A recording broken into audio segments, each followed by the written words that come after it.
Hello दोस्तों, स्वागत है आपका आपके अपने चैनल दी एग्ज़ाम हेल्पर में। तो दोस्तों, इस वीडियो में हम करने वाले हैं केवीएस जैसे जो आपका एग्ज़ाम होने वाला है 2022 में, उसके लिए जो आपका प्रीवियस ईयर पेपर मुझे मिल चुका है। टोटल मुझे 5 पेपर मिले हैं 2018 वाले।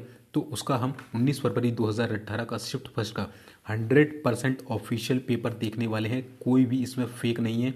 मैंने खुद ये पेपर दिया था, खुद पेपर दिया हुआ आपको मैं दिखा रहा हूँ।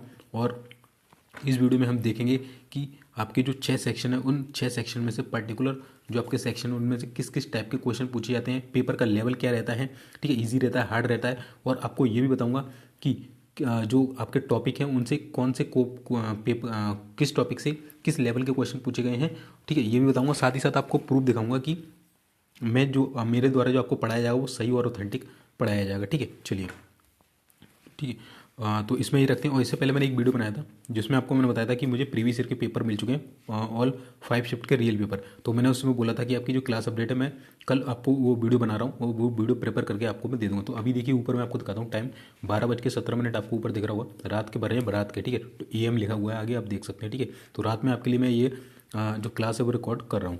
और इसमें इस वीडियो में मैंने बताया था कि आपको मॉक टेस्ट अवेलेबल हो चुके हैं, तो जल्दी से जाइए और मॉक टेस्ट परचेज कर लीजिए। तो सबसे पहले आपको मॉक टेस्ट के बारे में बताया।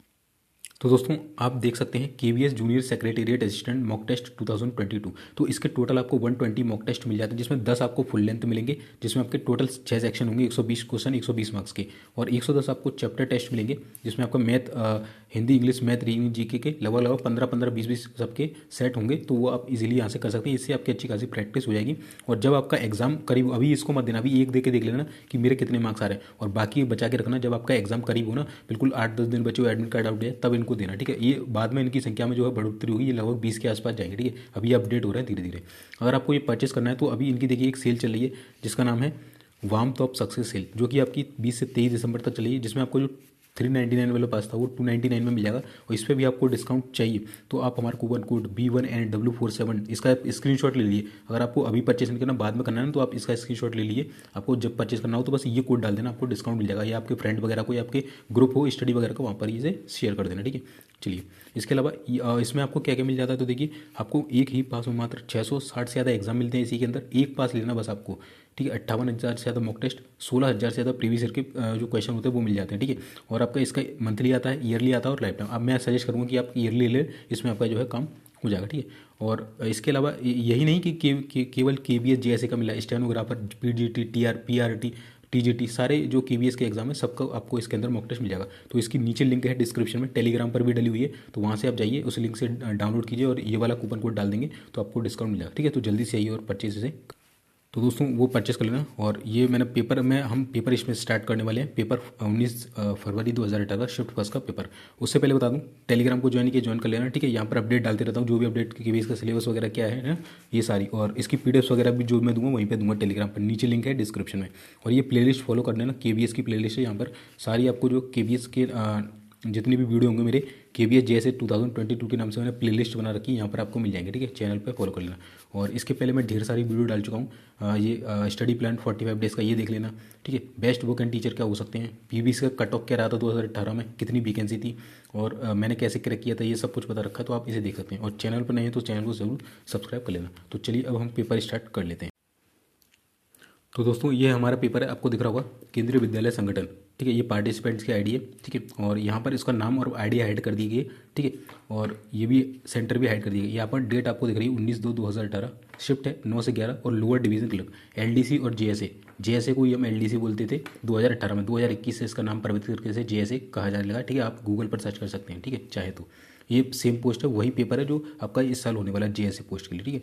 चलिए, अब देखिए सबसे पहले आपका इंग्लिश का सेक्शन खुलता है, जिसमें आपसे कॉम्प्रिहेंशन, जो मैंने बताया ना आपको, गद्यांश पूछा जाता है, इंग्लिश में इसे RC बोलते हैं, रीडिंग कॉम्प्रिहेंशन। तो आपसे ये पूछा गया था। इसकी लेंथ आप देख सकते हैं, और इतनी ही लेंथ है इसकी, ठीक है। और इसमें कुछ नहीं है, एक स्टोरी बताई गई है जिसमें आपको जो साउंड्स होता है, साउंड्स के बारे में बताया गया कि गुड साउंड्स क्या होते हैं, बैड साउंड्स क्या होते हैं, और कैसे हम उसे इमेजिनेशन कर सकते हैं, ठीक है। मैंने ये पढ़ रखा है, तो मैं इसमें ज़्यादा नहीं बताऊंगा, नहीं तो वीडियो बहुत ज़्यादा लंबा हो जाएगा, ठीक है। आप इसे पढ़ेंगे और इस पर हम क्वेश्चन देख लेते हैं कि इस जो आपका RC आता है उस पर कितने क्वेश्चन आते हैं, 3, 4, 5 कितने आते हैं, ठीक है। तो अब यहाँ से क्वेश्चन स्टार्ट होते हैं इसके, ठीक है। मैं थोड़ा और जूम कर देता हूँ इसको, आई होप आपको ये क्लियर दिख रहा होगा, ठीक है। एक सेकंड, अब आपको दिख रहा होगा, ठीक है। तो पहला क्वेश्चन था हमारा, how does writer feel about sounds in general. तो जो राइटर था वो साउंड्स को सामान्यतः कैसे फील करता था। तो चार ऑप्शन थे, अगर आप इसको पढ़ेंगे तो आपको इजीली आंसर मिला कि he believes they are part of our lifes, यानी कि जो ऑथर था वो ये सोचता था कि जो साउंड है वो हमारे जीवन का एक हिस्सा है, ठीक है, इस तरीके से वो सोचता था, ठीक है। उसमें जो कीवर्ड होता था, कीवर्ड की जो टप टप टप टप होती है वो उसको अच्छा साउंड लगता था, मतलब उसको खुशी देता था वो साउंड, इस तरीके से इसमें स्टोरी टाइप का है, पूरा स्टोरी बेस्ड आता है, कोई हार्ड पैसेज नहीं आता, ठीक है। चलिए इसके बाद फिर से वो पैसेज आएगा। अब ये दूसरा क्वेश्चन है कि how does the author relate to sound at night. तो नाइट में क्या करता है, ही एग्जाजरेट क्वाइट साउंड, ठीक है, तो वो बढ़ाता था, ठीक है, इस तरीके से।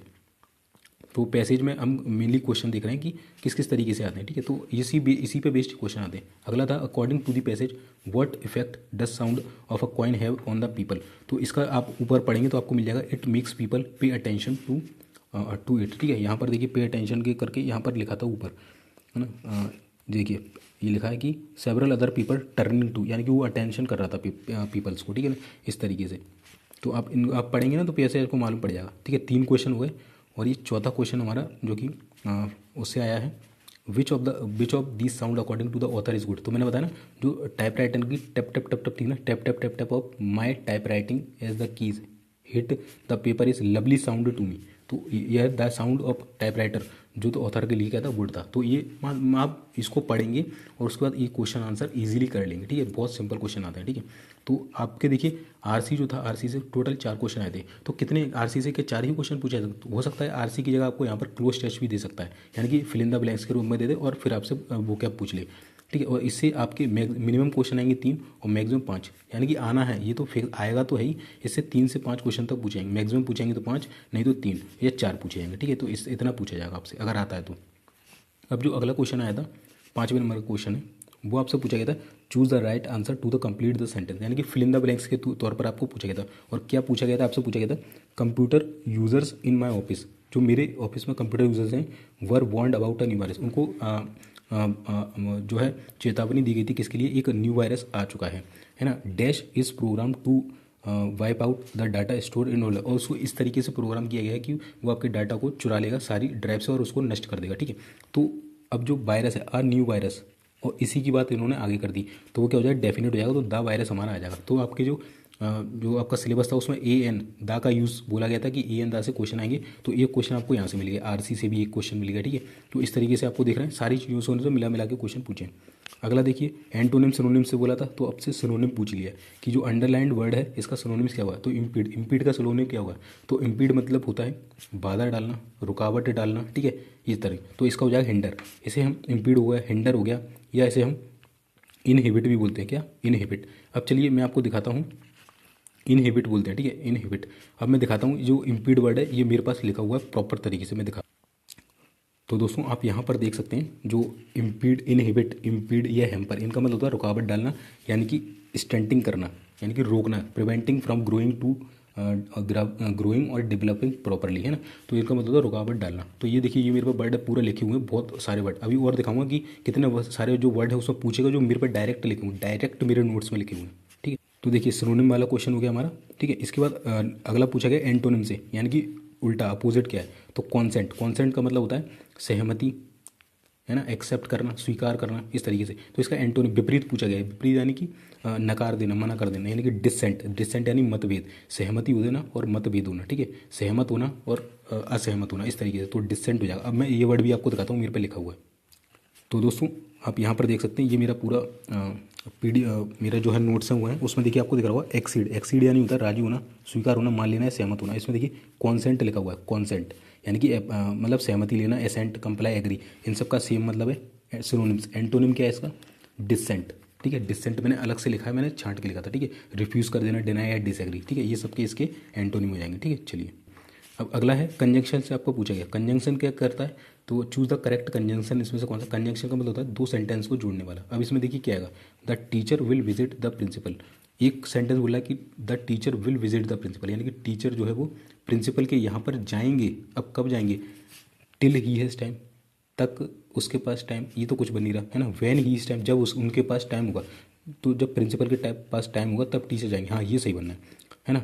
अब बोला कि the teacher will visit the principal even he has time, ये क्या है, मतलब उनके पास टाइम है तब भी वो बाद में जाएंगे, तो ये तो कोई सही नहीं बना, है ना। Principal after he has time, अब बाद में टाइम होगा, ये तो कुछ सेंस नहीं बना, ठीक है। तो जब उनके पास टाइम होगा प्रिंसिपल के पास, तब जो टीचर है वो उनसे मिलने जाएंगे, ठीक है। तो ये इस बात का सेंस देता है। अब देखिए फिर से एक आया एंटोनिम का। एंटोनिम पूछ लिया यानी कि अपोजिट। तो ग्रैंड, ग्रैंड माने भव्य, मैग्निफिसेंट, शानदार हो जाएगा इस तरीके से। तो इसका एंटोनिम क्या हुआ? अनइम्प्रेसिव, ठीक है। तो भव्य होता है इसका, शानदार होता है, हिंदी हम दे देंगे, है ना, शानदार, तो यानी कि इम्प्रेसिव, है ना। और इसका एंटोनिम निकालेंगे तो अनइम्प्रेसिव इसका हो जाएगा। चलिए मैं ये वर्ड भी आपको दिखाता हूँ मेरे नोट। तो दोस्तों आपको यहाँ पर दिख रहा होगा ग्रैंडियर। ग्रैंडियर यानी, ठीक है, ग्रैंड है और ईयर ये लग जाता है तो एडजेक्टिव टाइप भी बन जाता है। तो ग्रैंडियर का मतलब होता है भव्य यानी कि मैग्निफिसेंट, शानदार, ठीक है। तो इसी का अपन उनसे अपोजिट पूछा गया था तो अपन ने बता दिया। तो मेरे पास सारे नोट्स में ये लिखे हुए हैं, ठीक है, जो वर्ड है आपके।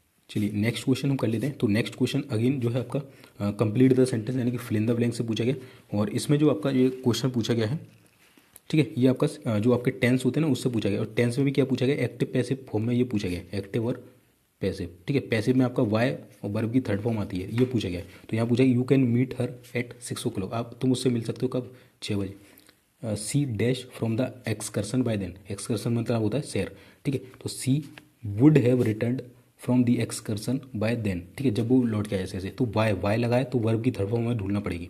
अगर वाई आया है तो वो पैसिव फॉर्म है, ठीक है। तो उसमें हमें वर्ब की थर्ड फॉर्म चाहिए वाई से पहले। तो वर्ड की थर्ड फॉर्म आपको ये तो नहीं है, ये तो नहीं है, ये भी नहीं, इस पर पहले होगी। रिटर्निंग थर्ड फॉर्म है नहीं, ये फोर्थ फॉर्म है, रिटर्न फर्स्ट फॉर्म है, रिटर्निंग फोर्थ फॉर्म है, तो रिटर्न एक ही ऑप्शन में, तो हमारा ये सही हो जाएगा इस तरीके से, ठीक है। चलिए अगला है choose the word that best illustrates the meaning given below. इसको बोलते हैं हम वन वर्ड। कि आप ये बताइए जो इसका जो पूरा मतलब लिखा है इसको एक वर्ड में कैसे बोलेंगे आप? तो इसका मतलब लिखा है कि goods that have been imported and exported illegally. Goods का मतलब सामान, यानी कि ऐसा सामान जो एक जगह से हम दूसरी जगह ले जा रहे हैं या एक देश से दूसरी जगह ले जा रहे हैं चोरी छुपे। कैसे? चोरी छुपे, अवैध तरीके से ले जा रहे हैं ना, यानी कि वो लीगल नहीं है, चोरी छुपे आप जो है उस सामान को ले जा रहे हो। तो उसको एक वर्ड में क्या बोलेंगे? तो उसे हम बोलते हैं कॉन्ट्राबैंड। कॉन्ट्राबैंड मतलब निषेध, निषेध या वर्जित जो माल होता है वो बोलते हैं कॉन्ट्राबैंड। अब चलिए मैं ये वर्ड भी आपको मेरे नोट से दिखा देता हूँ। तो देखिए दोस्तों ये आपको मेरा नोट्स दिख रहा होगा और मैंने इस पर आर लिखा है, यानी कि ये इंपॉर्टेंट है। कॉन्ट्राबैंड, निषेध या वर्जित माल, प्रोहिबिटेड बाय लॉ और ट्रीटी फ्रॉम बीइंग इंपोर्टेड और एक्सपोर्टेड, ठीक है। तो आपको ये भी वर्ड मेरे नोट से मिल गया। दोस्तों वीडियो में मजा आ रहा हो वीडियो को लाइक कर देना, और ऐसे ही इंटरेस्टिंग तरीके से मैं पढ़ाने वाला हूँ आपको आगे जाके, ठीक है। चलिए अगला हमारा क्वेश्चन, ठीक है, थोड़ा जूम करते हैं इसको। तो अगला हमारा क्वेश्चन है he is the same height as I am. वह मेरी जितनी हाइट का जैसा मैं हूँ, but since he was thin he appears taller. अब देखिए बट और सिंस इन्होंने दो बार लगा दिया, ठीक है। तो इसमें बी पार्ट में एरर आया। तो अब एरर वाले क्वेश्चन भी यहाँ से पूछ लिए उसने। एरर पूछ लिया, ए एन दा पूछ लिया, फिल इन द ब्लैंक्स पूछ लिया, सिनोनिम पूछ लिया, एंटोनिम पूछ लिया, वन वर्ड पूछ लिया, आरसी पूछ लिया। तो आपके जितने भी टॉपिक है ना वो सबसे एक क्वेश्चन डाला, ठीक है। अब देखिए नेक्स्ट क्वेश्चन क्या है। नेक्स्ट में आपसे फिर पूछ लिया कि वन वर्ड सब्स्टिट्यूशन की जो ये लाइन लिखी है इसका एक मतलब बताइए एक वर्ड में। तो one who changes our mind और अफेक्टेशन फ्रिक्वेंटली, यानी कि जो कोई बंदा है जो अपने माइंड को मतलब हर समय चेंज कर लेता, थोड़े समय में चेंज कर लेता, दिखावटी टाइप का है, मतलब आपके सामने और कुछ दिखावा करेगा, किसी और के सामने कुछ और दिखावा करेगा, तो उसे हम क्या बोलेंगे? तो उसे हम बोलेंगे फिकल। फिकल का मतलब होता है अनस्टेबल, यानी कि जो स्टेबल नहीं है, ठीक है, जो बदलता रहता है। तो अब मैं ये भी आपको मेरे नोट से दिखाता हूँ। चलिए तो देखिए यहाँ पर मैं आपको दिखाता हूँ, ये आपको दिख रहा है फिकल, ये उसको भी मैंने हाईलाइट करके रखा है। फिकल, फिकल यानी चंचल होता है, अनस्टेबल होता है, ठीक है। तो ये आपको वहाँ पर मिलेगा, ठीक है। चलिए अब नेक्स्ट देख लेते हैं, नेक्स्ट क्वेश्चन क्या है, ठीक है। अगला क्वेश्चन हमारा choose the right synonym of the word underline. अब सिनोनिम फिर से पूछ लिया। तो देखिए आप जो वोकैब वाला आपका सेक्शन है लगभग 8 से 10 मार्क्स कैरी कर सकता है, ठीक है, 8 से 10 मार्क्स। तो वोकैब वाला आपको डेली मैंने बताया ना 30 मिनट आपको वोकैब पढ़नी पड़ेगी, इससे नीचे काम नहीं होगा। जो मेरा स्टडी वाला प्लान है उसे देख लेना, काफ़ी आपको हेल्पफुल रहने वाला है वो, ठीक है। तो बिना वोकैब के आप इस एग्जाम को नहीं निकाल सकते। अब बोला है कि सिनोनिम बताइए। तो इसमें जो वर्ड हाईलाइट है मोनार्क, मोनार्क का मतलब तो राजा, राजा को हम क्या बोलते हैं? एम्परर, एम्परर यानी किंग बोलते हैं ना। तो इसे जो सिंपल है, ठीक है, सिंपल मीनिंग है। चलिए अगला देखिए फिल इन द ब्लैंक्स आएगा। और फिल इन द ब्लैंक्स में इसने क्या पूछा है, जो आपका टेंस होता है ना, टेंस या वर्ब जो होती है वर्ब, उसको लेकर ये क्वेश्चन है। यहाँ पूछा the painter dash a cartoon as the crowd watched, ठीक है। एस को हम कंजक्शन के तौर पर भी बोलते हैं, ठीक है। तो the painter drew a cartoon as the crowd watched, watched ये सेकंड फॉर्म है, तो यहाँ पर भी सेकंड फॉर्म लगेगी। इसके बाद सेम पार्ट ऑफ स्पीच आता है, ठीक है, इस तरीके से। चलिए अगला क्वेश्चन है choose the right answer to complete the sentences. जो आपको ग्रीन वाला दिखता है ना ये राइट आंसर होता है, ध्यान रखना दोस्तों, अगर आपको पता नहीं हो तो बताता हूँ। चलिए अगला है do you like films dash real events such as wars. क्या तुम्हें उस तरह की फिल्म पसंद है जो कि जो सच्ची घटना पर आधारित हो या सच्ची लड़ाई पर आधारित हो, तो क्या होगा, मतलब do you like film for real events के लिए बनी हो, ये तो कुछ मतलब अबाउट रियल इवेंट्स के बारे में कुछ, ये तो समझे इन मतलब रियल इवेंट्स में बनी हो, नहीं रियल इवेंट्स के ऊपर बनी हो। तो तुम्हें उस प्रकार की क्या तुम्हें उस प्रकार की फिल्म पसंद है, वो ये बोलना चाह रहा है जो कि रियल इवेंट्स या वॉर्स के ऊपर बनी हो। हाँ, तो ऑन आ जाएगा, ठीक है। ये आ गया आपका कौन सा, प्रपोजिशन वाला, प्रपोजिशन आ गया, ठीक है। मैं अभी आपको सिलेबस दिखाऊंगा कि सारे क्वेश्चन उसने टच किए। अगला क्वेश्चन है एरर वाला। एरर से देखिए दूसरा क्वेश्चन है Elena asked me to bring another pair of trouser to the party tonight. तो अनदर पेयर ऑफ ट्राउजर की जगह यहाँ पर होना चाहिए था अदर पेयर ऑफ ट्राउजर या आ पेयर ऑफ ट्राउजर, ठीक है। तो यहाँ पर बी में ऑप्शन गलती हो जाएगी। अब देखिए नेक्स्ट क्वेश्चन हमारा फिल इन द ब्लैंक से, और इसमें भी आर्टिकल पूछा है जो ए एन द होता है ना, ए एन द, उससे कि I wish I knew which is dash best place in Mumbai to buy sole. तो विच इज़ द बेस्ट आएगा। द क्यों आया यहाँ पे, क्योंकि बेस्ट लगा हुआ है, सुपरलेटिव डिग्री से पहले हम द लगाते हैं, ठीक है। तो इस तरीके से द आ जाएगा। चलिए अगला 19वें नंबर का प्रश्न है choose the word which with the correct spelling. तो आपको देखिए आपने पढ़ा होगा सिलेबस, तो उसमें मिस स्पेल्ड मैंने बताया था, मिस स्पेल्ड पूछा था। तो एक क्वेश्चन आपका मिस स्पेल्ड से पूछा गया। क्या, तो क्या पूछा गया, 4 वर्ड दिए, आपको बताना कौन सा सही लिखा हुआ है। तो एम्पलीफायर जो है सही लिखा हुआ है, ये सारे गलत लिखे हुए, ठीक है। ये आपको पहचानना पड़ेगा। तो देखिए सारा कुछ उसने कंटेंट टच किया है। अभी मैं आपको सिलेबस दिखाऊंगा, सब कुछ पूछा उसने। अगला क्वेश्चन फिर से फिल इन द ब्लैंक से पूछा, और जो फिल इन द ब्लैंक है ये एडजेक्टिव पर बेस्ड है। किस पर, एडजेक्टिव जो होता है ना आपके विशेषण, उस पर बेस्ड है। अब इसमें क्या पूछा उसने, Maria was wearing dash a scarf. कैसा स्कार्फ पहना उसने। तो एडजेक्टिव का एक रूल होता है, उसको आपको एक क्रम में लगा, ये देखिए सारी चीज़ें लिखी है ना, सेम लिखी है। Italian green beautiful Italian green beautiful green Italian beautiful, तो सेम है। अब इसको कैसे लगाओगे, अब इसमें भी एक क्रम चलता है एडजेक्टिव का जो होता है आपका, मैं आपको बताता हूँ। एस गैस कॉम, मैंने इसको इस तरीके से याद कर लिया, एस गैस कंपनी, इस तरीके से याद कर लिया। एस मतलब सबसे पहले आपका आएगा साइज़, तो इसमें साइज़ की बात तो की नहीं है, छोटा बड़ा है ना। फिर जी से आएगा जनरल आइडियाज़। जनरल आइडियाज़ मतलब सुंदर है, ब्यूटीफुल है, टॉल है, लंबा, सुंदर है, ब्यूटीफुल है, अगली है, बदसूरत है, इस तरीके से। तो मैं ब्यूटीफुल आ गया, तो सबसे पहले हमारा साइज़ नहीं था, साइज़ देगा तो जनरल आइडियाज़ यानी कि ब्यूटीफुल। तो ब्यूटीफुल हमें पहला दिखना चाहिए, तो इसमें ब्यूटीफुल पहला था, इसमें ये कट गया, ये कट गया। अब देखेंगे हम ए यानी होता है एज, एज के बारे में बोला गया, इसमें नहीं बोला गया। एस यानी शेप यानी चौड़ा मोटा ऊंचा लंबा, तो ये भी नहीं बोला गया। अब आएगा सी यानी कलर, तो कलर बोला गया। तो हम कलर देखेंगे, तो ब्यूटीफुल के बाद क्या है ग्रीन, तो ग्रीन सही हो जाएगा। इसमें इटालियन है तो ये भी कट गया, ठीक है। कलर के बाद वो आता है यानी कि ओरिजिन, यानी कि वो कहाँ से है, वो कहाँ से संबंधित है। तो इटालियन यानी कि इटली से संबंधित है। और एम फॉर मटेरियल ने किस धातु से बना है ना, लोहे कहाँ से, इससे। तो ब्यूटीफुल ग्रीन इटालियन, ये इसका क्रम हो जाएगा, ठीक है। पहले ये आएगा, फिर आपका कलर आएगा, और फिर ओरिजिन आएगा, ठीक है। तो इस तरीके से आपको ये लगाना होता है। तो ये हमारे इंग्लिश के यहाँ पर 20 क्वेश्चन कंप्लीट हो गए। अब हम चलते हैं हिंदी वाले सेक्शन पर। अब मैं इससे पहले आपको इसका सिलेबस दिखाता हूँ, और दिखाता हूँ कि जो उसने उन्होंने सिलेबस दिया था उसके अकॉर्डिंग यहाँ पर क्वेश्चन पूछे गए हैं। तो देखिए दोस्तों, आपको यहाँ पर दिख रहा होगा, ये इंग्लिश का पूरा सिलेबस है आपका। कॉम्प्रीहेंशन पूछा गया, वन वर्ड सब्स्टिट्यूशन 2 क्वेश्चन पूछे गए, स्नो एंड टो से 3 से 4 क्वेश्चन पूछे गए, स्पेलिंग एरर से 1 क्वेश्चन, स्पॉटिंग एरर से 2 क्वेश्चन, ठीक है। ग्रामर से, जिसमें नाउन प्रोनाउन, आपका प्रोनाउन से 1 पूछा गया था, है ना। एडजेक्टिव से 1 पूछा गया जो अभी मैंने बताया, वर्ब से भी पूछ लिया, प्रपोजिशन से पूछ लिया था आपका एज वाला, कंजंक्शन से पूछ लिया था इन्होंने ऑन, एक कंजंक्शन था ना उसमें, ठीक है।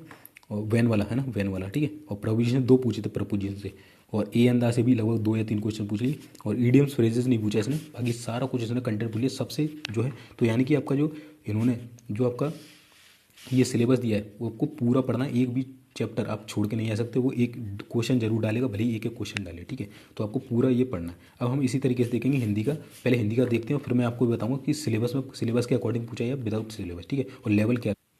तो दोस्तों यहाँ पर मैं बता दूँ, ठीक है, थोड़ा इसको जूम कर दें अपन। तो हिंदी का जो इंग्लिश का जो लेवल है, देखिए ईजी था, मैं कह सकता हूँ ईजी था, आप ईजीली कर सकते हैं। और इसी तरीके से मैंने एनवीएस का देखा था 2019 और 2022 में लगभग सेम आया था। तो हिंदी और इंग्लिश में ये छेड़खानी नहीं करते। जो बाकी के 4 पार्ट होंगे ना, मैथ रीजनिंग जीके सेक्शन, उसमें ये छेड़खानी करते हैं, कंप्यूटर मैथ रीजनिंग और जीके में, ठीक है। ध्यान रखना, हिंदी इंग्लिश में नहीं करते, हिंदी इंग्लिश नॉर्मल पूछते हैं। अब आते हैं हम हिंदी में। तो हिंदी में पहला है, हिंदी मेरे द्वारा आपको पढ़ाई जाएगी, ठीक है। ये मेरे द्वारा आपको पढ़ाई जाएगी, बोर्ड पर मैं इसको पढ़ाऊँगा, वाइट बोर्ड पर, ठीक है। लाइव आकर पढ़ाऊँगा, ठीक है। लाइव मतलब मैं खुद ही पढ़ाऊँगा इसको, अभी जैसे पढ़ा रहा हूँ ना स्क्रीन पर, ऐसे नहीं, मैं खुद खड़ा होकर पढ़ाऊँगा, है ना। चलिए तो इसमें पहला क्वेश्चन हमारा, निम्नलिखित में से कौन सा शब्द तत्सम है। तत्सम, देखिए दो शब्द होते हैं आपके, एक होता है आपका तत्सम, एक होता है आपका तद्भव। ठीक है, मैं थोड़ा थोड़ा बताता हूँ आपको। तत्सम यानी कि संस्कृत निष्ठ जो शब्द होते हैं ना, यानी कि जिसमें संस्कृत बोलने पर संस्कृत जैसा शब्द लगे तो उसको बोले तत्सम, यानी कि संस्कृत के समान। तद्भव यानी उससे उत्पन्न, यानी कि नया शब्द जो आजकल हम बोलते हैं। ठीक है, अब मैं बताता हूँ कैसे। आम को पहले आम्र बोला जाता था संस्कृत भाषा में, आम्र, तो ये हो गया तत्सम, ये हो गया तद्भव। तो हमें चाहिए तत्सम, तो ये नहीं होगा। सेज, ठीक है, ये तो मेरे को थोड़ा नहीं आ रहा। सूरज, पहले सूरज को सूर्य बोला जाता था, अगर ये सूर्य होता तो ये सही होता, बट सूर्य तो गलत। स्वर्ण, तो तत्सम वर्ड हो जाएगा स्वर्ण। इसमें संस्कृत मिल रही है आपको, बिल्कुल मिल रही है संस्कृत। और अभी आज के समय में हम क्या बोलते हैं स्वर्ण को, सोना, तो ये है तद्भव। ये पुराना पुराना ये है तत्सम शब्द, ये है तद्भव यानी कि सोना। ठीक है, तो इस तरीके से तत्सम यानी कि पुराना जो संस्कृत जिसमें आ रही हो, संस्कृत का वर्ड आ रहा हो तो उसे हम तत्सम बोलेंगे। तद्भव यानी कि जो अभी लेटेस्ट में हम बोलते हैं, ठीक है, उसको। चलिए मैं आपको ये पढ़ाऊंगा तो आपको अच्छे से बहुत आसानी से क्लियर कर दूंगा। 15 से 20 मिनट की क्लास में आपको ये सारा क्लियर होगा, किसे तत्सम बोलते हैं, किसे तद्भव बोलते हैं। ठीक है, चलिए अगला है, निम्नलिखित में से कौन सा शब्द विशेषण।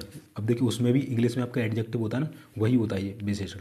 ठीक है, तो कौन सा विशेषण, एडजेक्टिव क्या होते हैं, एडजेक्टिव वो होते हैं जो कि, विशेषण वो होते हैं जो कि सामने वाले की या किसी वस्तु की विशेषता बताए, उसके गुण बताए, अच्छा है, खराब है, बदसूरत है, लंबा है, नाटा है, टिंगा है ना, इस तरीके से। तो अब देखिए राम क्या है, राम क्या होती है, एक संज्ञा, किसी वस्तु, व्यक्ति, वस्तु या स्थान के नाम को संज्ञा बोलते हैं।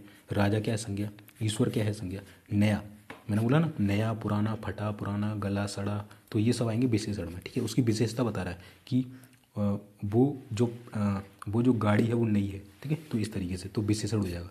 चलिए अगला हो जाएगा 23वें नंबर का। अब ये वाक्य में अशुद्ध आ गया, अशुद्ध अशुद्ध वाक्य, कि मैंने यह काम कर लेना चाहिए। तो आप ऐसे बोलेंगे मैंने यह काम कर लेना चाहिए, आप बोलेंगे मुझे यह काम कर लेना चाहिए, तो इसमें मैंने जो है गलत हो जाएगा। ठीक है, चलिए अगला देख लेते हैं हम। अगला आ गया आपका मुहावरे से, मुहावरे से तो अंगूठा दिखाना। अंगूठा दिखाना का मतलब होता है इनकार कर देना, मना कर देना। ठीक है, मना कर देना या एंड टाइम पर धोखा दे जाना, इस तरीके से बोलते हैं, मतलब मैं नहीं कर रहा है काम, तेरा काम, इस तरीके से। तो अब देखिए, अब इसको मैं थोड़ा एग्जांपल देके बताता हूँ। अंगूठा दिखाना का क्या हो जाएगा, समय पर धोखा देना, यानी कि जब समय था इनकार कर दिया, नहीं भाई मैं नहीं कर पाऊंगा तेरे साथ। यानी कि जब उसका बुरा समय चल रहा था, उसका बुरा समय चल रहा था तो हमने उसको पैसे दे दिए थे, भाई ले जा यार, है ना, तो अब तेरी मदद हो जाएगी। बट जब हमारा बुरा समय आया आगे चल के 1-2 साल बाद, और हमने उससे मदद मांगना चाहिए, तो हमने फ़ोन लगाया तो उसने फ़ोन उठाना बंद कर दिया। फ़ोन उठाया तो अरे मैं अभी हूँ नहीं यहाँ पे और बाहर हूँ। अब या तो हमें वो डायरेक्ट मिल गया तो डायरेक्ट हम गए तो वो हमसे कटने लगा, या मिल भी गया तो वो बोलेगा अरे अरे मेरे पास पैसे नहीं है, तुझे अभी है ना, इस तरीके, मतलब समय पर धोखा दे दिया कुल मिला के। ठीक है ना, तो ऐसे लोगों से बच के रहिएगा। चलिए अब नेक्स्ट जो हमारा क्वेश्चन है वो है वन वर्ड, वो ना एक शब्द में उत्तर दीजिए। तो जो किसी के अधीन ना हो, उसके लिए एक शब्द क्या हुआ, जो किसी के अधीन ना हो, यानी कि जो दूसरों पर डिपेंडेंट ना हो, खुद पर डिपेंडेंट हो। तो देखिए अब इसको कैसे पढ़ेंगे, पर अधीन, पर प्लस अधीन, इसको हम बोलते हैं पराधीन। ठीक है, अब इसको, ये संधि विच्छेद है, संधि विच्छेद में क्या करेंगे, पा अलग, रा अलग, प्लस आ अलग, और इसका आ अलग, तो ये आ और आ मिलके हो जाएंगे, बड़ा आ मिल जाएंगे, तो ये बन जाता है पराधीन। ठीक है, तो संधि में ऐसे पढ़ा दूंगा, आपको बिल्कुल नहीं भूलोगे आप। ठीक है, तो ये पराधीन का होता है जो दूसरों पर आधीन हो, यानी परायों पर आधीन, यानी कि दूसरों पर डिपेंड हो। और स्वाधीन यानी कि स्वयं पर अधीन।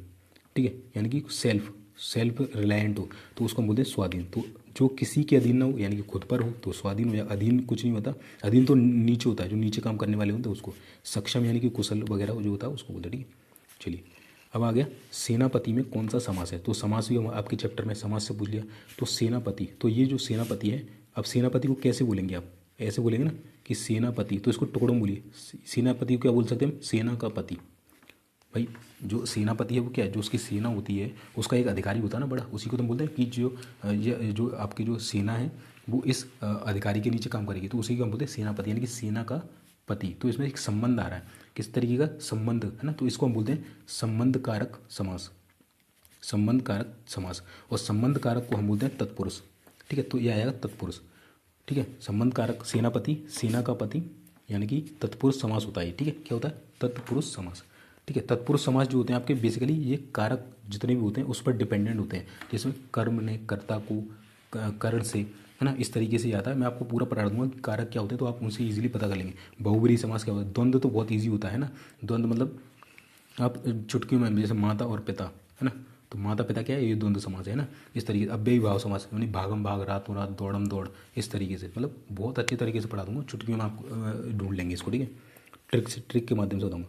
अब देखिए, अब आ गया आपका अलंकार, जहाँ एक ही वर्ड एक से अधिक बार आता हो, यानी कि जैसे एक ही वर्ड आ गया कोई सा, जैसे रा रा रा रा, तो एक ही वर्ड क्या बार बार आ रहा है, तो इसको हम, तो जब एक ही वर्ड बार बार आता है तो इसे कौन सा अलंकार होता है? 4 ऑप्शन थे, अनुप्रास, उपमा, श्लेष और उपपद। तो यहाँ पर केवल हेडिंग पूछ लेगी।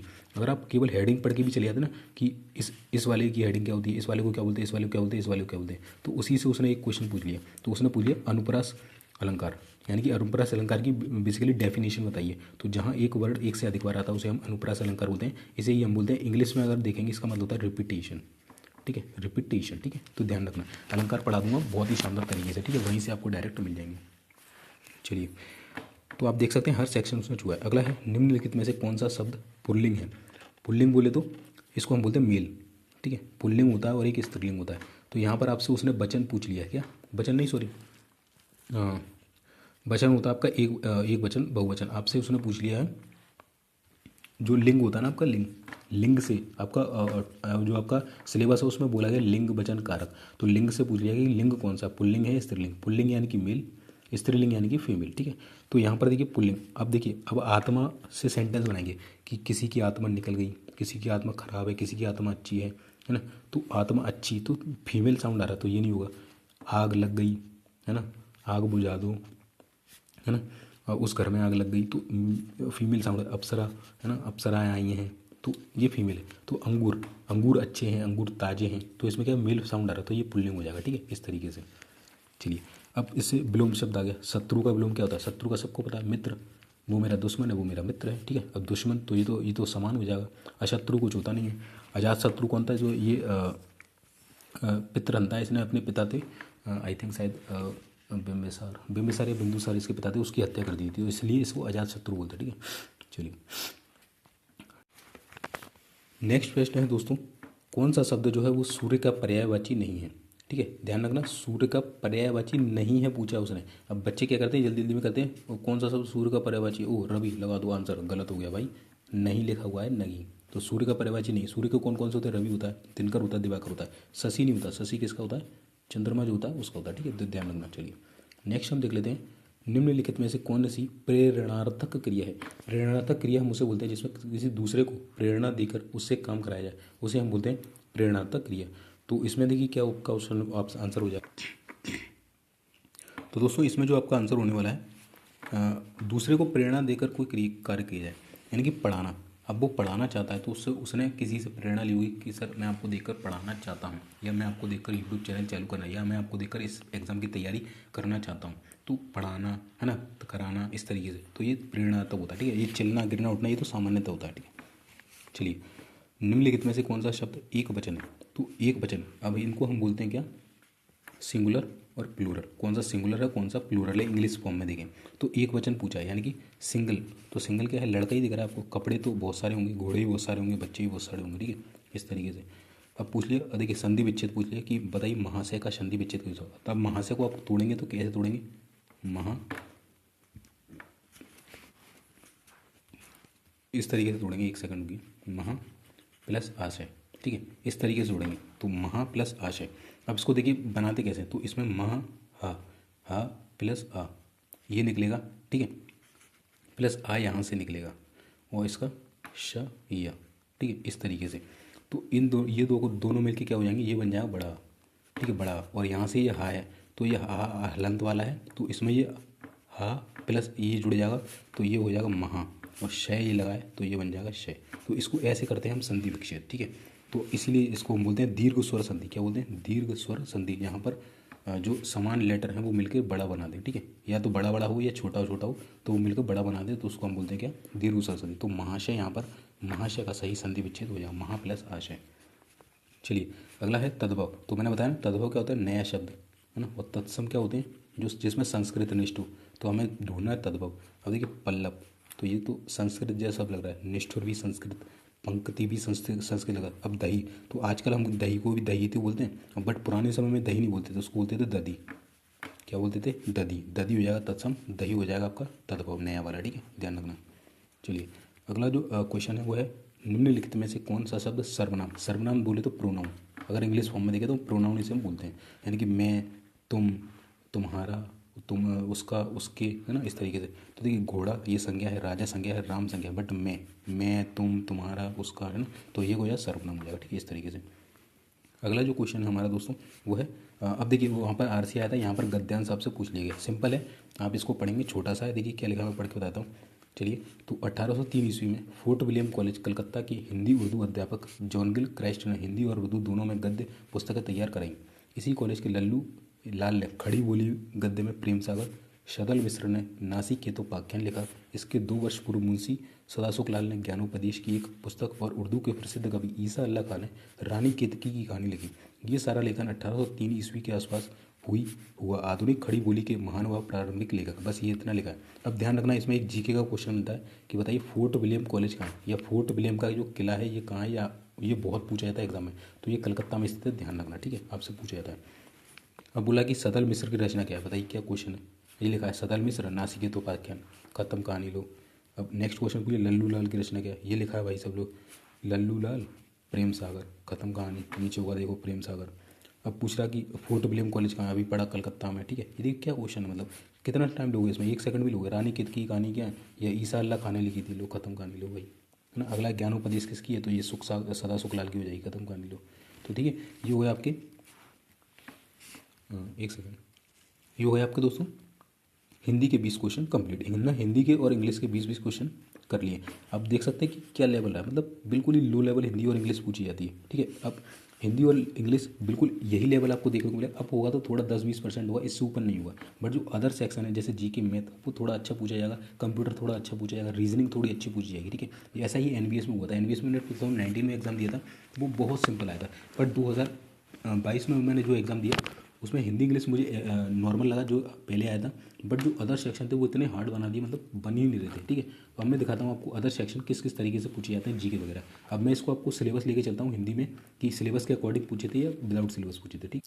तो दोस्तों ये आपको हिंदी का दिख रहा होगा, गद्यांश आधारित तो हमसे ऐसे 5 प्रश्न पूछे, लगभग 4 से 5, ठीक है। तत्सम तद्भव 2 प्रश्न पूछे गए, पर्यायवाची 1 पूछा गया, ब्लूम शब्द से 1, मुहावरे लोकोक्तियों से 1 पूछा गया, शुद्ध अशुद्ध वाक्य से 1 पूछा गया, संधि विच्छेद से 1 पूछा गया, अलंकार से 1, समास से 1, वचन, लिंक, है ना, अनेकार्थी और वाक्य के लिए 1 शब्द। तो आप देख सकते हैं सारे उसने टॉपिक टच किए, मैंने सारे आपको बताए थे कि ये इस टॉपिक से, ये इस टॉपिक से। तो देखिए मतलब आप ऐसा नहीं है कि मान के चलिए आप सोच रहे हैं कि नहीं मैं तो ये 4 क्वेश्चन नहीं पढ़ूंगा, अलंकार पढ़ के नहीं आऊँगा, संधि पढ़ के नहीं आऊँगा, भाई साहब सिलेक्शन रुक जाएगा, ठीक है। ध्यान रखना सारे टॉपिक आपको पढ़ना, मैं सारे कवर करा दूँगा आपको, ठीक है। चलिए अब हम नेक्स्ट चलते हैं हमारे अगले सेक्शन पर जो कि आपका रहेगा जीके क्वेश्चन, ठीक है। चलिए तो दोस्तों आपका अगला क्वेश्चन है, आपको यहाँ पर दिख रहा होगा general awareness and computer literacy, ठीक है। और यहाँ पर मैं बता दूँ दोस्तों, जो इससे पहले जो आपका पेपर हुआ था वो 100 मार्क्स का था, और इस बार 120 का, 120 में सारे 20-20 के हैं। बट यहाँ पर क्या था, केवल हिंदी और जो इंग्लिश था वो 20-20 का था, बाकी के सेक्शन 15, 15, 15 और 15 के थे, यानी कि ये 60 के थे, ये 40 का, 100 हुए। अब यहाँ पर ये 20-20 40 के हैं, वो भी 20-20 के हैं, यानी कि 120, ठीक है। तो बस इतना फ़र्क है और कुछ फ़र्क नहीं है।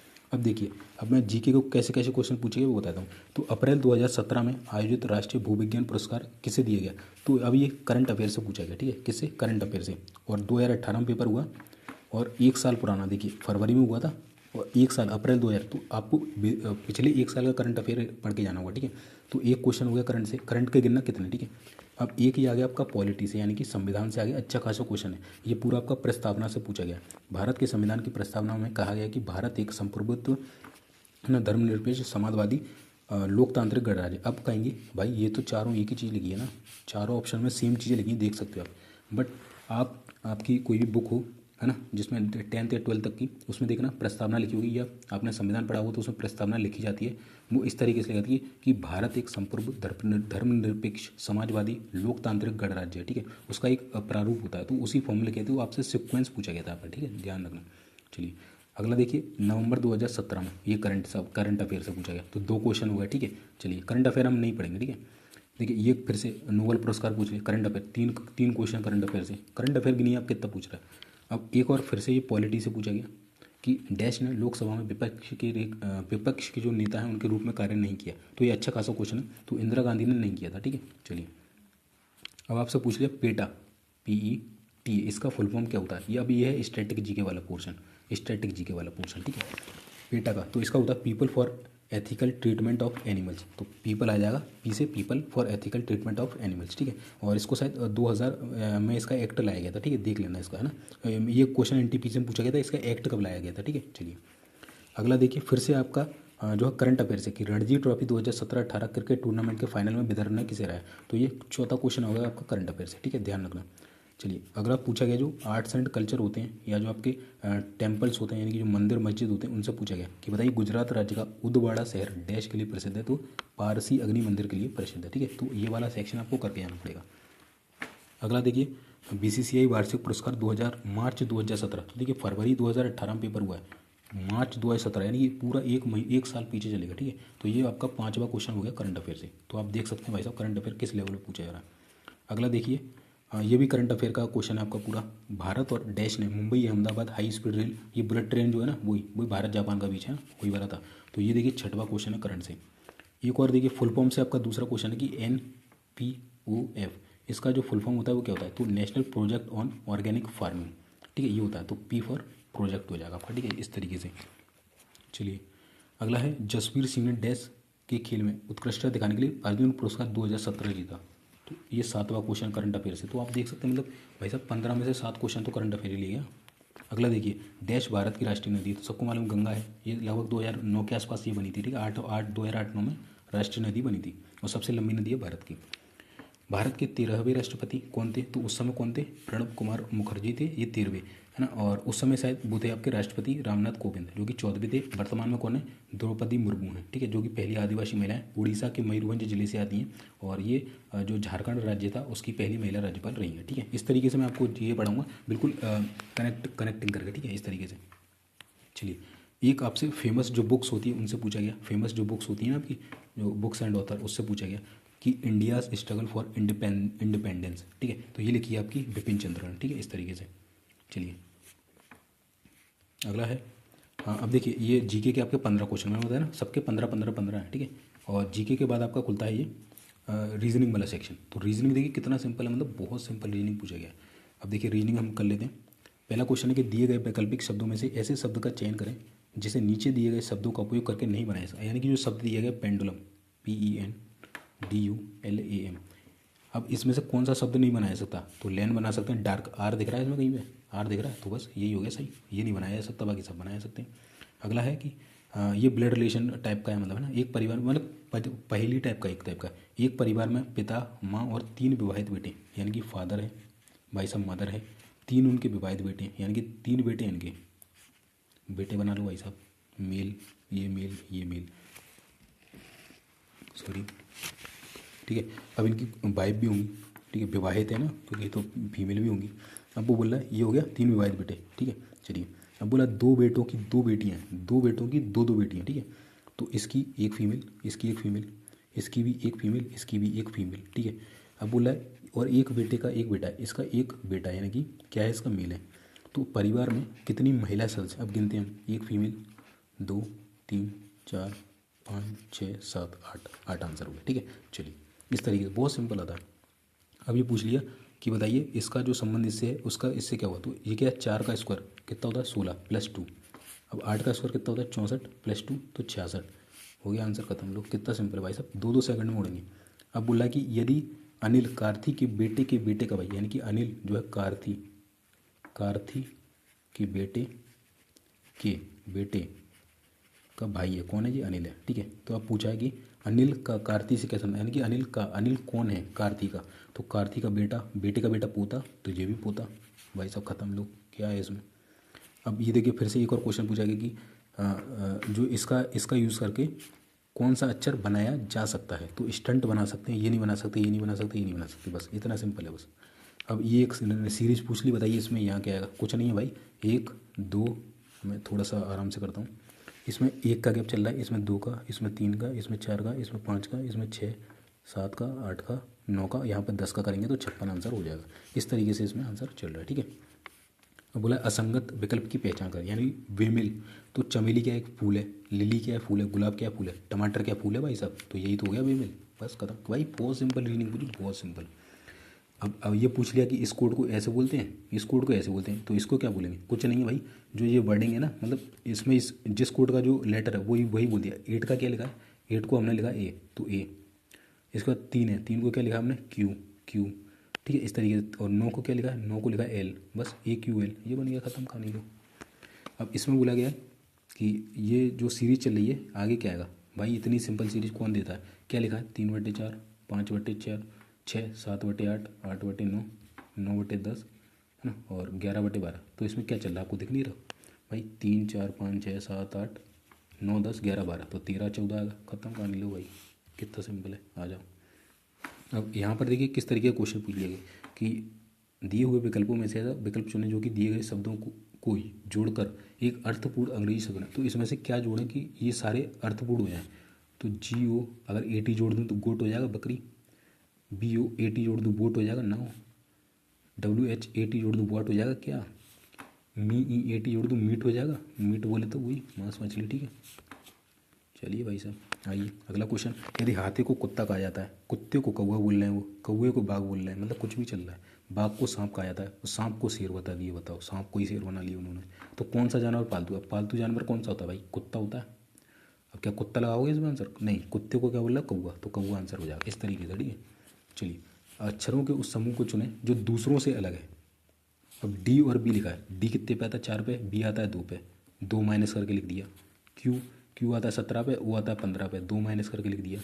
G 9 पे आता है, I 7 पे आता है, G 2 माइनस करके लिख दिया। E और D, ये आता है 5 पे और ये आता है 4 पे, तो 1 माइनस, तो यही तो अलग है। सब में 2 माइनस कर रहा है, इसमें 1 माइनस, खत्म कहानी। नेक्स्ट क्वेश्चन है कि ये श्रृंखला पूरी कीजिए कि यहाँ पर क्या आएगा। अब देखिए दार्जिलिंग, ऊटी, मनाली, पहलगाम। अगर आपने थोड़ी बहुत जीके पढ़ी तो आपको मालूम होगा ये सारे क्या हिल स्टेशन है। हिल स्टेशन यानी कि जो पर्यटक स्थल होते हैं होते हैं। तो इसमें हालांकि पर्यटक स्थल ये भी है, बट क्या हिल स्टेशन है। ठीक है, पहाड़ी क्षेत्र है, तो ये मसूरी क्या है? पहाड़ी क्षेत्र, तो ये आएगा। चलिए अब ये आपको एक ये कुछ वर्ड दिए हैं, आपको एक सिक्वेंस में लगाना है कि पहले कौन सी चीज़ होगी। तो चलिए हम देखते हैं भाई साहब, चलिए आपको बच्चा बनाते हैं। तो सबसे पहले क्या होगा? शिशु होगा, बच्चा होगा, एक बच्चा ही तो होगा सबसे पहले। बच्चे को क्या लगी होगी? भूख लगी होगी भाई साहब। तो 2 के बाद 1, उसको भूख लगी। अब भूख लगी तो क्या करेगा? रोएगा वो, सीधी बात है भाई साहब, मुझे भूख लग रही है। ठीक है, तो 4 आ जाएगा। अब उसको रो रहा है तो आपको क्या करना पड़ेगा? उसको भोजन देना पड़ेगा भाई साहब। ले लो भाई, अब भोजन दे दिया, सुई मुस्कुरा गया भाई साहब, लो हो गया काम। तो 2 1 4 5 3, 2 1 4 5 3, बस इतना सिंपल आता है। अगला है मालिक किससे काम कराया? गुलाम से। और जो है श्रमिक किससे काम लेंगे? मशीन से। काम खत्म बस। तो ये हमारे हुए 15 रीजनिंग के क्वेश्चन। ठीक है, चलिए अब हम देखते हैं 15 आपके आ गए कंप्यूटर के क्वेश्चन। किसके आ गए? कंप्यूटर। देखिए भाई साहब जो मेन टॉपिक है ना कंप्यूटर, भाई साहब इतना खतरनाक कंप्यूटर पूछा, मतलब क्या ही बता दें। इतनी डीप नॉलेज पूछ ली है भाई साहब, तो उड़ जाएंगे आपके। मतलब उस समय 2018 में डीप पूछी थी, और इस बार तो सोच ही लो भाई साहब, क्योंकि पैटर्न भी बहुत अच्छा खासा कर दिया है लोगों ने। NVS में भाई साहब पसीने छूट गए थे बच्चों के बनाने में क्वेश्चन कंप्यूटर को, इतना हार्ड कंप्यूटर पूछ रहे हैं। तो चलिए मैं आपको दिखाता हूँ कि क्या लेवल रहा था।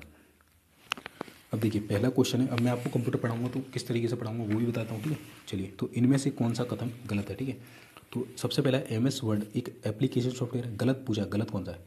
तो क्या MS ऑफिस जो वो MS वर्ड है वो एक एप्लीकेशन सॉफ्टवेयर है? तो बिल्कुल MS जो वर्ड है, या MS ऑफिस या MS पावर पॉइंट एक एप्लीकेशन सॉफ्टवेयर है। दूसरा MS वर्ड दस्तावेज का विस्तार, एक्सटेंशन, सामान्यतः DOC और DOCX होता है। बिल्कुल होता है भाई साहब। एक वर्ड दस्तावेज में पार्ट टेक्स्ट को इटैलिक और बोल्ड दोनों नहीं कर सकते। भाई कौन ने मना करी? दोनों कर दो, तो इटैलिक भी कर दो, बोल्ड भी कर दो। ठीक है, एक वर्ड दस्तावेज की सभी सामग्रियों को चयन करने के लिए Ctrl+A दबाया जाता है। हाँ बिल्कुल, Ctrl+A सेलेक्ट ऑल होता है। तो आप देख सकते हैं एक क्वेश्चन में उसने कितनी सारे क्वेश्चन पूछ लिए भाई साहब। मतलब एक क्वेश्चन बनाया उसने, आपसे ये पूछ लिया कि कौन से नंबर का क्या बोले, कौन सा सॉफ्टवेयर है, इसका एक्सटेंशन क्या होगा, इसमें कौन कौन से फीचर्स यूज होंगे, इटैलिक बोल्ड, इसमें शॉर्टकट की क्या यूज़ होगी। देखिए तो मतलब कितना डीप क्वेश्चन पूछा। अगर आपको इसकी प्रैक्टिकल नॉलेज नहीं है ना, प्रैक्टिकल नॉलेज, तो आप इस क्वेश्चन को कर ही नहीं पाते। इसलिए मैंने बोला था उस समय कि आप कोई भी बुक पढ़ें और आपको कुछ समझ में नहीं आ रहा तो उसका एक बार प्रैक्टिकल कर लें, जिससे आपको चीज़ें जो है आसानी से वहाँ पर याद हो जाएंगी। ठीक है, चलिए अब हम नेक्स्ट देख लेते हैं। नेक्स्ट क्वेश्चन देखिए फिर से आपको देखिए, मतलब इसी तरीके से जो आपका NVS था ना उसमें आए थे, मतलब स्टेटमेंट बेस्ड क्वेश्चन आए थे, डायरेक्ट क्वेश्चन ही स्टेटमेंट बेस्ड। अब इसमें बोल रहा है नीचे दिए हुए 2 कथनों को पढ़ के सही या गलत चुनें। तो SRAM का इसने फुल फॉर्म बता दिया कि शॉर्ट रैंडम एक्सेस मेमोरीज का फुल फॉर्म होता है, या DRAM का जो है डबल रैंडम एक्सेस मेमोरी। तो दोनों ही इसमें गलत है। SRAM का होता है static random access memory, D RAM को होता है डायनेमिक रैंडम एक्सेस मेमोरी। तो दोनों ही क्या हो जाएंगे, गलत हो जाएंगे, ठीक है, इस तरीके से। चलिए अगला है which of the following software can be use to reduce file size by compressing its content. यानी कि ऐसा सॉफ्टवेयर कौन सा है जो आपका फाइल को कंपेरिजन करने, यानी कि जो मान के चलिए 32 GB की फाइल है उसे 4 GB की बना दे, या 16 MB की फाइल है उसे 1 MB में कन्वर्ट कर दे, तो उसे कंप्रेस कर दे, दबा दे, उसको कौन सा सॉफ्टवेयर होता है। तो आपने कंप्यूटर में देखा होगा कि विनजिप नाम का एक फोल्डर होता है, वो क्या करता है, शॉर्ट कर देता है, ठीक है। तो इस तरीके से। चलिए नेक्स्ट है वेब पेज निर्माण के लिए इनमें से किस लैंग्वेज का उपयोग किया जाता है। तो वेब पेज का निर्माण, वेब पेज में आपका HTML यानी कि हाइपर टेक्स्ट जो मार्कअप लैंग्वेज होती है उसका यूज़ किया जाता है, और C++ का यूज़ जो आपके सॉफ्टवेयर होते हैं उसको डेवलप करने में किया जाता है। फॉर्ट्रन का उपयोग बहुत पूछा जाता है। ये वैज्ञानिक जो भाषाएं होती हैं, ये वैज्ञानिक जो काम होते हैं उनके लिए बेसिक्स, इसका जो बिगिनर्स ऑल पर्पज यानी कि जो बेसिक जो शुरुआत में भाषाएं सीखने के लिए होती है उसके लिए हम बेसिक का यूज़ करते हैं। इसका फुल फॉर्म भी पूछा जाता है, बेसिक का क्या होता है, तो beginners all purpose symbolic instruction code हो जाएगा। फॉर्ट्रन का क्या होता है, फॉर्मूला ट्रांसलेशन, HTML का हाइपर टेक्स्ट मार्कअप लैंग्वेज, ठीक है। तो इस तरीके से आपको चीज़ें मैं पढ़ाने वाला हूँ, ठीक है। चलिए अगला देखिए क्वेश्चन क्या पूछेगा, एक नए वर्ड यानी दस्तावेज को खोलने के लिए इनमें से किस कीबोर्ड शॉर्टकट की का इस्तेमाल किया, यानी कि शॉर्टकट के हिसाब से क्वेश्चन पूछ लिया गया।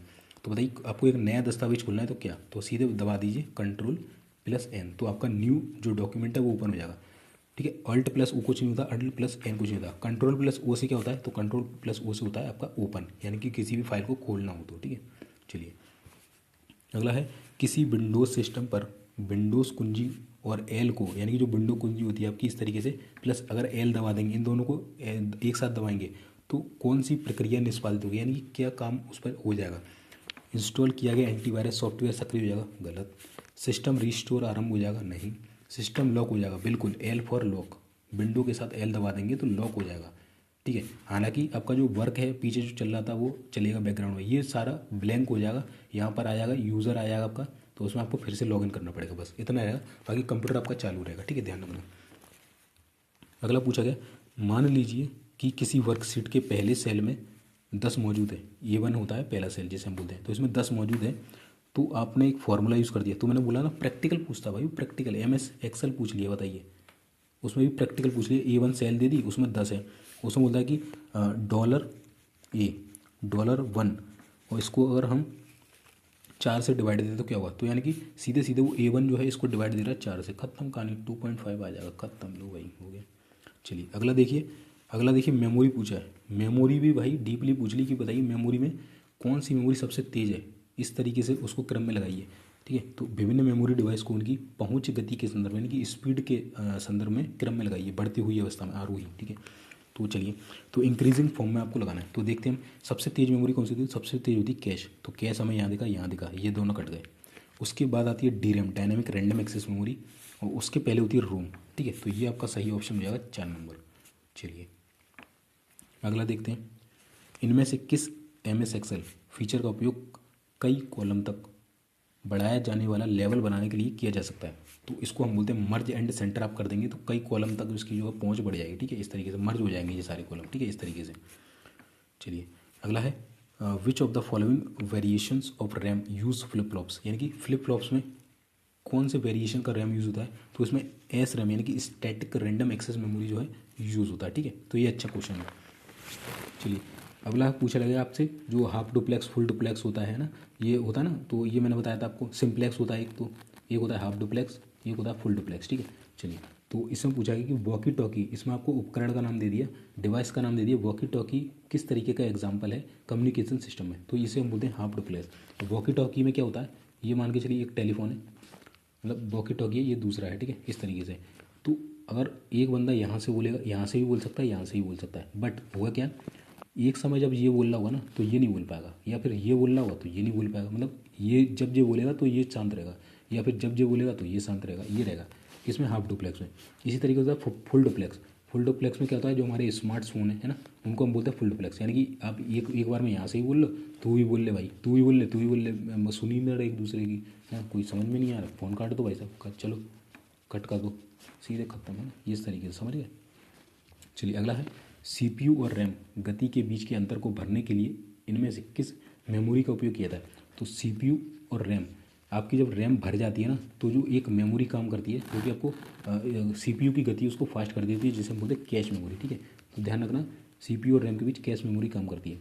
अगला है कंट्रोल यूनिट यानी कि सीयू, इनमें से किसका एक अभिन्न अंग है? तो जो सीपीयू होता है ना आपका, सीपीयू सेंट्रल प्रोसेसिंग यूनिट, ये तीन चीज़ों से मिलकर बनता है। एएलयू यानी कि अर्थमेटिक लॉजिक यूनिट, दूसरा है सीयू कंट्रोल यूनिट, और इसके बाद आता है एक मेमोरी।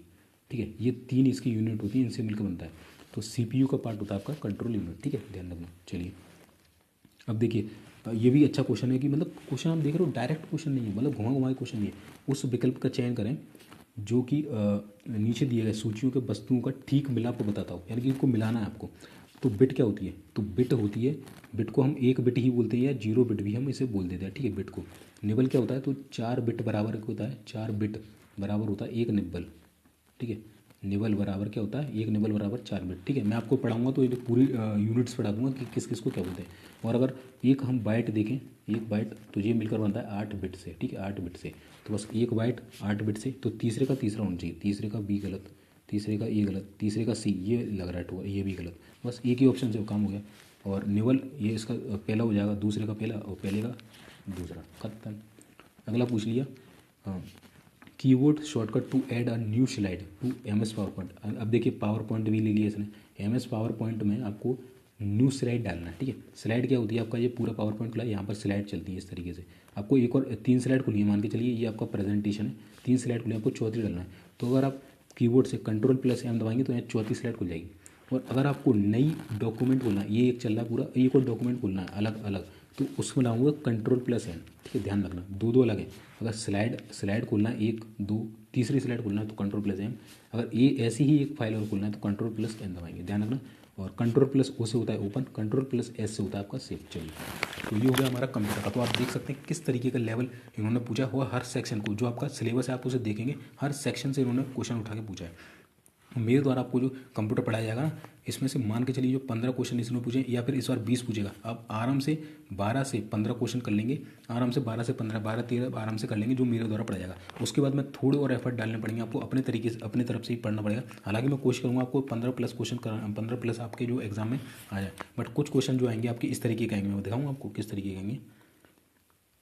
मैं आपको दिखाई देता हूँ किस तरीके, इस तरीके के आएंगे। ठीक है, जिनमें आपको क्या हुआ, प्रैक्टिकल नॉलेज होना अनिवार्य हुआ, इस तरीके के क्वेश्चन आएंगे।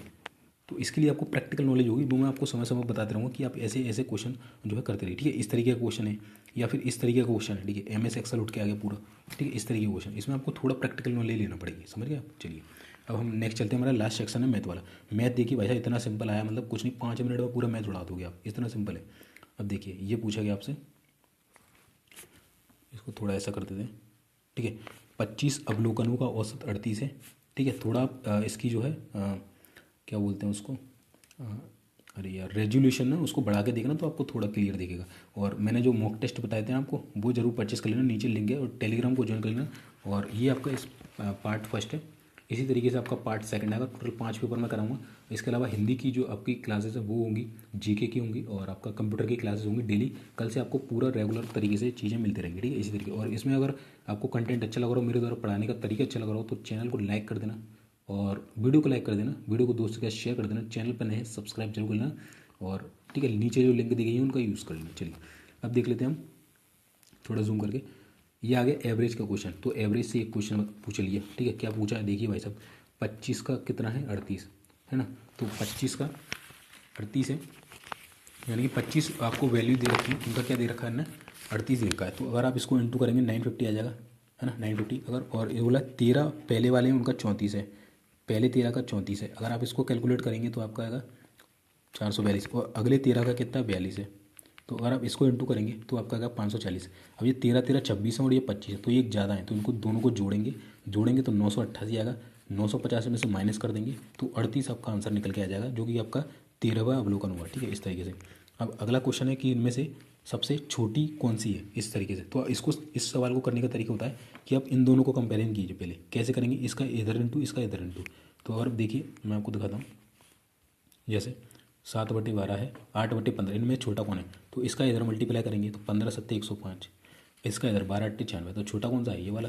तो ये वाला हट गया हमारा। अब ये वाला, अब इसको इससे कंपैरिजन करेंगे तो 24×8 इस तरीके से करेंगे और इसको ऐसे, तो तब भी यही छोटा निकलेगा। फिर इसको इससे करेंगे 18×8 = 144 और 15×13 करेंगे तो लगभग ये बहुत निकल जाएगा। 15 ग्राम 150 तो वैसे ही हो गया वो है ना, 10 बार करेंगे तो हमारा 8/15 सबसे छोटा हो जाएगा। ठीक है, इस तरीके से कैलकुलेशन करते हैं। मैं थोड़ा फास्ट बता रहा हूँ, नहीं तो वीडियो बहुत बड़ा हो जाएगा। अब अगला क्वेश्चन पूछ लीजिए ना, टाइम एंड स्पीड से। ठीक है, एक व्यक्ति 15 किलोमीटर प्रति घंटे की गति से दौड़ रहा है, वह 7 मिनट में कितनी दूरी तय करेगा। यानी कि 15 किलोमीटर यानी कि 60 मिनट, 60 मिनट में कितना, 15 किलोमीटर यानी कि हमें 15,000 बना लेते हैं। ठीक है, 15,000 ये, अगर 1 मिनट का हम देखें तो 15,000/60 आ जाएगा। पर हमें कितने का, 7 का निकालना है, तो 7 का इधर मल्टीप्लाई कर दो, 7 का इधर मल्टीप्लाई, तो 0 से 0, 6 से हम इसको काटेंगे, 6 दूनी 12, 6×5 = 30, 0। अब इसको 7 को 250 से इंटू कर देंगे, 0, 7×5 = 35, हासिल है 3, 7 दूनी 14 और 3 1750 आपका आंसर आ जाएगा मीटर पर सेकंड में। ठीक है, चलिए अब देखिए अगला क्वेश्चन है आपका सिंप्लीफिकेशन से। अब इसमें क्या पूछ लिया इन्होंने, एल्जेब्रिक फार्मूला पूछ लिया इसमें, AQ - BQ वाला फार्मूला। अगर आपको ये फार्मूला आता है तो आप इस सवाल को ईजिली कर लेंगे। तो चलिए मैं आपको बताता हूँ इसका फार्मूला क्या होता है। तो इसका होता है AQ - BQ बराबर होता है BQ है। ठीक है, A - B A² plus AB plus B²। अब देखिए ये क्या लिखा है, ये लिखा है AQ - BQ लिखा है, दिख रहा है। ये क्या लिखा है, A², ये भी लिखा है, देखिए दोनों 7 और 3 ये लिखा है, और B² लिखा है, यानी कि इसका स्क्वायर लिखा है बस। और अब ये पूछा बस, अब इसको मैं ये जो लिखा है ना ये बराबर में, अब इसको इसके नीचे ले आऊँ तो यही तो है, और यही तो निकालना है A - B। A - B का मतलब क्या होता है, 0.70 में से 0.43 घटा दूँ मैं, 0.27 आ जाएगा आंसर। खत्म कहानी। लो कितना सिंपल है भाई साहब। चलिए अगला है, 2 रेलगाड़ियाँ जिनकी लंबाई, एक की रेलगाड़ी की लंबाई है 150, एक की है 180, समानांतर पटरी पर, यानी कि एक ऐसे ऐसे दौड़ रही हैं समान, है ना, जिनकी 80 किलोमीटर और 62 किलोमीटर स्पीड है। कितनी है, 80 है।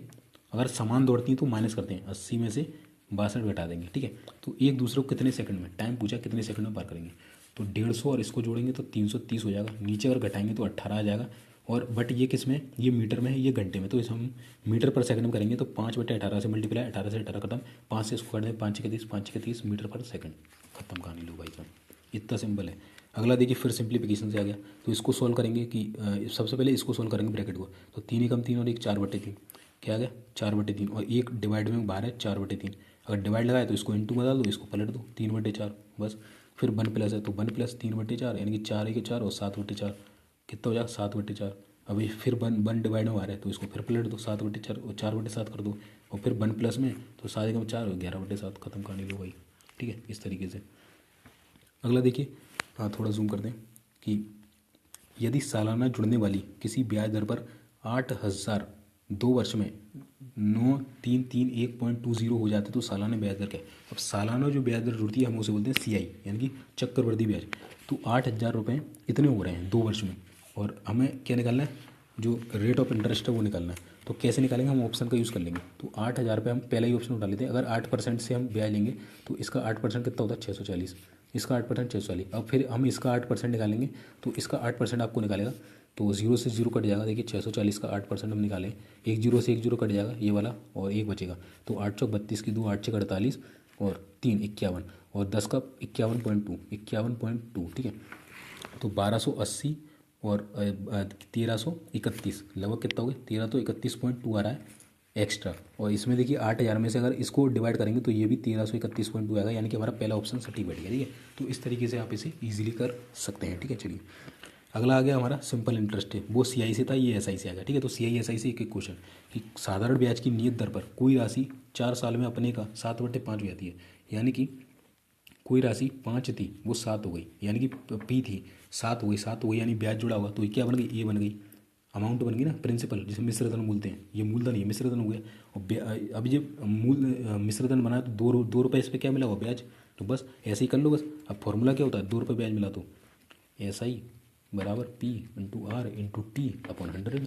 ठीक है, अब 2 रुपये ब्याज हो गया, और मूल कितना, 5 × R तो निकालना ही भाई साहब, है ना, और 4 साल हैं तुम्हारे पास। लो, तो 5 चौक 20, 5 100 और 5 दूनी 10, R बराबर 10%। खत्म कहानी। लो चलिए, मैं तो बता रहा हूँ आपको, मैं तो इनको 2 सेकंड में उड़ा दूँगी। तो अगला क्वेश्चन है, 60 छात्रों की एक कक्षा है। चलिए भाई साहब, 29 हॉकी खेलते हैं, 32 क्रिकेट, 14 इन दोनों में से कोई भी खेल नहीं खेलते, 14 को कुछ पसंद ही नहीं है, तो कितने छात्र जो है वो दोनों खेलते हैं। तो आइए भाई साहब देखते हैं, 60 छात्र हैं, कुछ हॉकी खेल रहे हैं, कुछ क्रिकेट खेल रहे हैं। हॉकी कितने, 29 खेल रहे हैं, और 32 जो है क्रिकेट खेलने हैं, ठीक है, इस तरीके से।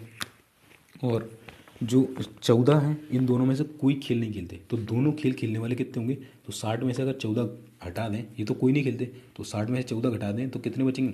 46 बचेंगे जो कि दोनों खेल खेलते हैं, यानी कि ये दोनों कॉमन वाला एरिया आ गया ना, कॉमन वाला ये खेलते हैं। अब इन दोनों को जोड़ के इसको माइनस करना है बस अपन को, तो 9 2 11 और 2 3 5 और 1 6, 61 में से 46 घटा दो बस, तो 11 में 6 गए 5, 5 में 4 गए 1, 15 आंसर आ गया, बस काम खत्म। लो अगला देखिए क्वेश्चन। एक वस्तु को 10% की हानि पर रुपये 180 में बेचा जाता है। 10% की हानि यानी कि 10 की चीज़ को 9 बेच रहे हो और बेच कितने में रहो? 180 में, यानी कि इससे कितने गुना ज़्यादा है? 9 दूनी 18, तो ये भी 9 दूनी 18 यानी 200 रुपये की चीज़ थी, 180 में तुमने बेच दी। पूछ रहा है इसको किस मूल्य पर बेचा जाए, किसी बेच रहे हो? 15% का लाभ हो, तो 200 की चीज़ है, 15% का लाभ चाहिए, 115/100 बेच दो, 2 15 करोगे 230 आंसर खत्म। चलो आइए, ए और बी की कार्य क्षमता यानी कि ए और बी की एफिशिएंसी बोल रहा है, कार्य क्षमता का अनुपात 3:5 है।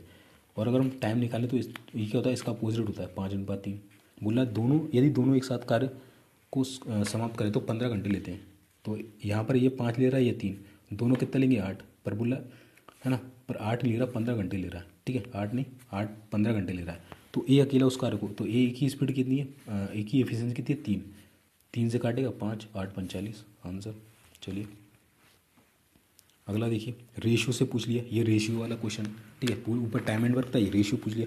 और रेशियो में कैसे पूछा इसने पूछा है 2A अनुपात 5B बराबर 1:3। अब इसे कैसे लिखेंगे हम? सिंपल है, देखो हमको क्या करना है, 2A 5B है, इसको 1/3 ऐसे लिखेंगे। तो A ये B है, ठीक है, A/B की वैल्यू कितनी आई? 5 × 5 और 2 3 6, A/B आ गया। अब 2C/5B ये लिखा है 3/2, तो 2 को नीचे भेजेंगे 5 को ऊपर, तो C/B आ गया तुम्हारा 5 3 15 और 2 दूनी 4 C, ठीक है, तो ये आ गया। अब हमें निकालना है ABC का अनुपात, A ratio B ratio C ratio. इसको कैसे निकालेंगे? तो A कितना 5, B कितना 6, और यहाँ पर B कितना 4, तो 4 लिखेंगे नीचे, 15 लिखेंगे इधर। इसको ऐसे करेंगे, इधर 6 लगाएंगे, इसको इधर लगाएंगे 4, इसको करेंगे 5 चौक 20, 6 चौक 24, 15 चिक्का 90, 2 से काट देंगे तो आपका 10 12 45 आ जाएगा आंसर। चलिए अगला है, यदि 12 वस्तुओं का लागत मूल्य यानी 12 वस्तुओं का जो CP है वो 10 वस्तुओं के बिक्री मूल्य के बराबर है, 10 वस्तुओं के SP के बराबर है, कुछ नहीं है, CP इधर नीचे SP 10/12, 2 से काट, 2 5 इधर, 2 चिक्के 12। पूछा लाभ प्रतिशत बताइए, तो लाभ क्या होता है ना, लाभ क्या होता है? CP और SP कितने लाभ में बेची गई वस्तु? 1 लाभ में, 1 लाभ में बेची गई, और लाभ किस पे निकालते हैं? CP पे, यानी कि 5 पे, तो कितना हो गया? 20%। खत्म कहानी लो भाई बहुत सिंपल है, बहुत सिंपल पेपर आया था, मतलब इस मैथ को करने में मुझे 5 मिनट लगते हैं, हार्डली 5 मिनट। अगला है, किसी वस्तु के मूल्य में 20% की वृद्धि की जाए। 20% की वृद्धि का क्या मतलब होता है? 1/5, 5 से 6 की वस्तु कर दी, तो उसकी खपत को कितने प्रतिशत कम किया जाए कि उसमें कोई वृद्धि ना हो? तो बस 5 से 6 की वृद्धि की, खपत को कितना कम कर दो? 1 किस पे? 6 पे कम हुई, बस 16 सही 2/3, या इसे हम 50/3 भी कर सकते हैं, 16 3 48, 2 50/3 खत्म कर लो। अगला लास्ट हमारा सवाल है कि 10 पुरुष ये 8 घंटे अगर दिन में काम करें तो 28 दिन में कोई काम कर देते हैं, ठीक है। 8 पुरुष जो है 5 घंटे अगर काम करें तो उस काम को कितने दिनों में करेंगे? उसका कितना? 50% हिस्सा। अगर मान के चलिए ये 2 कार्य होता है, इसका 50% कितना होगा? 1 कार्य, बस 8 से 8 खत्म, 5 से 2 खत्म, 2 से 2 खत्म, 28 है आंसर। लो भाई क्या है सवाल में? कुछ नहीं। तो ये हमारे हुए 60 सवाल पूरे। तो यहाँ पर ये पूरा पेपर मैंने आपको लगभग 100 सवाल थे, पूरा आपको करा दिया है। और दोस्तों मेरे पढ़ाने का तरीका आपको कैसा लगा, और साथ ही साथ हम जीके की इसका जो दूसरा पेपर है वो आपको कल मिलेगा, ठीक है। डेली में 5 पेपर है, 5 दिन में 5 पेपर कराऊंगा, और ठीक है। और इसके अलावा दोस्तों ये तो मैं करा ही दूंगा, और हमारी अलग से हिंदी की क्लासें रहेंगी जिसमें पूरा डिटेल में हिंदी पढ़ाऊंगा आपको, कंप्यूटर पढ़ाऊंगा, ठीक है। कंप्यूटर में मैं लगभग आपको इतना सक्षम बना दूंगा कि आप 15 क्वेश्चन ईजिली कर लेंगे, ठीक है। उसके ऊपर आपको थोड़ा मेहनत करनी होगी, इस बार कुछ नए कंटेंट भी उसमें जुड़ गए। अगर इसके बाद हम बात करें जीके, तो जीके की मेरी बड़ी बड़ी वीडियो आएंगे, हिस्ट्री के 300 क्वेश्चन, पॉलिटी के 500 क्वेश्चन, उसमें आपका लगभग सारा कुछ कंप्लीट हो जाएगा, ठीक है। चलिए तो दोस्तों यहाँ पर मैंने सब कुछ आपको बता दिया है ना। 19 फरवरी 2008 का शिफ्ट फर्स्ट का था, अब हम देखेंगे 19 फरवरी की अगली शिफ्ट का पेपर, ठीक है। तो आपको लेवल बता दिया, ऑथेंटिक पेपर बता दिया, सारा कुछ बता दिया। वीडियो बताना आपको समझाने का तरीका कैसा है ना। थोड़ा भी रात में बता रहा हूँ, है ना, थोड़ा सोच हो सकता है आवाज़ आपको थोड़े अलग तरीके से आ रही हो। और ये टेलीग्राम ज्वाइन कर लेना, है ना, जो भी PDF वगैरह डालूंगा यहाँ डालूंगा।